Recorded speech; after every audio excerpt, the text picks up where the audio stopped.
Bonsoir à tous et bienvenue dans l'édition de France 3 Loire. Au sommaire, gros plan sur l'aphasie, une maladie liée aux troubles du langage. Nous avons rencontré le président de la Fédération française des aphasiques, il est stéphanois. Il s'appelle Dominique Journet et sa vie a basculé après un accident vasculaire cérébral. Parmi les séquelles dont il souffre aujourd'hui, l'aphasie, un handicap qui touche les troubles du langage. Désormais, il se bat pour mieux faire connaître cette maladie. Dans sa première vie, Jean-Dominique était médecin. Un accident vasculaire cérébral a brutalement arrêté sa vie sociale et familiale et ses facultés de langage. Il avait 32 ans, il souffre depuis d'aphasie.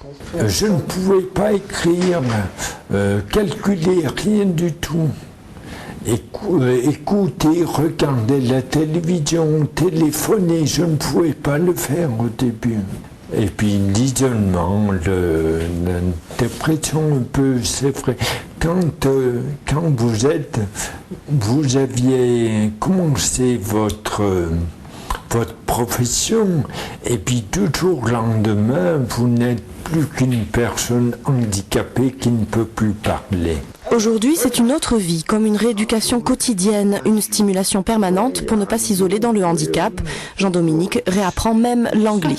Are you a student? Je traduisais très bien anglais et allemand, mais depuis mon accident, j'ai tout perdu.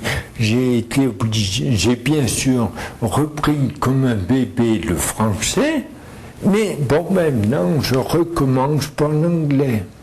Son engagement pour la Fédération nationale des aphasiques l'aide beaucoup. Il voyage et milite pour la prévention des risques des accidents vasculaires cérébraux, responsables à 75% de l'aphasie.